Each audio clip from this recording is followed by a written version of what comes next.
Hello, here's February's newsletter. February is a short but chock-full month. We have been, for the last couple weeks, we are doing some choreography that the kids learned at Excel in Motion. Excel in Motion is a dance convention that we've been going to for about 8 years, and it has teachers from the So You Think You Can Dance show that tour to certain areas, and they do classes for the weekend. So the kids take 10 classes over the weekend with 9 or 10 different teachers, depending on the year, who's hired that year. And this past year, in January, Caitlin, Audrey, and Michael went to Excel in Motion. They were all bumped up a level, so Caitlin danced with the professional level class, and Michael and Audrey danced with the advanced classes, which is the advanced group, which is teenagers, all teenagers. They were clearly the youngest and shortest ones in the room in a sea of people, but we represented well. Dance Expressions Unlimited was, for the 4th year in a row, earned High Honors Society for the dance studios. They have certain criteria, and when you meet the criteria, they nominate certain dance studios for this status. What I love about the convention is seeing the students learn new choreography and new styles by new teachers. They have to learn this whole combination in 1 hour. So it's nice to see how the kids pick up. It shows me their strengths and their weaknesses, and I bring that material back to the studio, and I can revamp the way I'm teaching so they can improve.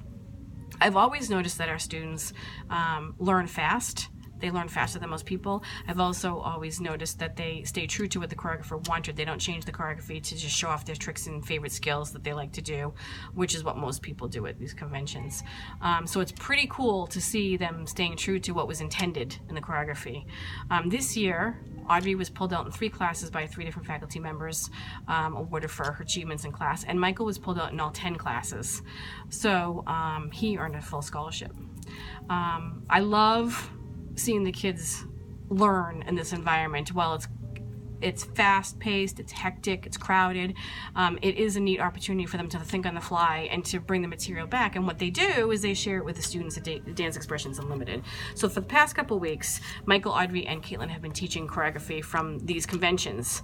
And the kids love it. They eat it up. The older girls are so excited to learn something new and different. Sometimes we have a sassy number, sometimes we have a nice lyrical number. So it's really cool that they've been sharing the material that they've learned. They've even shared it with the boys club, so it's pretty cool. They've taken class with Cyrus. That's one of the hits of the weekend. Cyrus was the animator on So You Think You Can Dance. So moving on to February.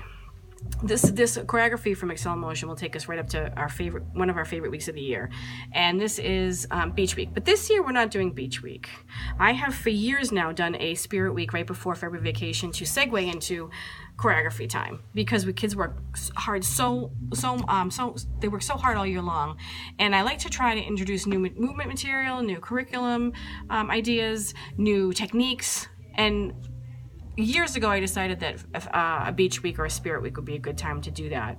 So this is the week I usually introduce new things for the dancers. I can't do it in class regularly because it takes up too much time, so I've dedicated the week before February vacation to this special Beach Week. But this year, because it's an Olympic year, it's the first time I'm doing this, we're going to do an Olympic week. So February 12th to the 17th, the week before February vacation, we are doing an Olympic week. The kids can bring, they can wear any Team USA colors, red, white, and blue. I have a lot of neat fun games, movement ideas to celebrate the Olympics, and get them using new muscle groups and trying new activities. So it's a great opportunity. The kids love Beach Week every year. I think they're going to love Olympic Week the same. After Olympic Week, February 19th to 24th is Massachusetts School Vacation Week. So the studio is closed that week. We don't have classes. And following that, we start our choreography for the recital.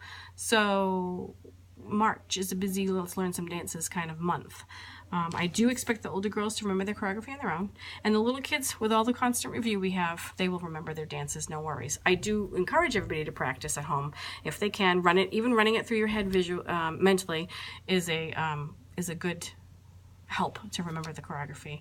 We learn the choreography in March and April, and then May we start breaking down some of the dances. We try our costumes on, and the excitement is building in May. So that's what's happening in February. We have more choreography from Excel to start off the month, and then we are going to do our Olympic week, and then we have vacation week, and then we jump right into our choreography for the June show. As a reminder, the June show, June 4th is pictures, Monday at the studio, June 4th. Tuesday, June 5th at Westford Academy is our dress rehearsal, and Saturday, June 9th is our show at Westford Academy. If you've got any questions about anything, just give me a call. Let me know. Thank you.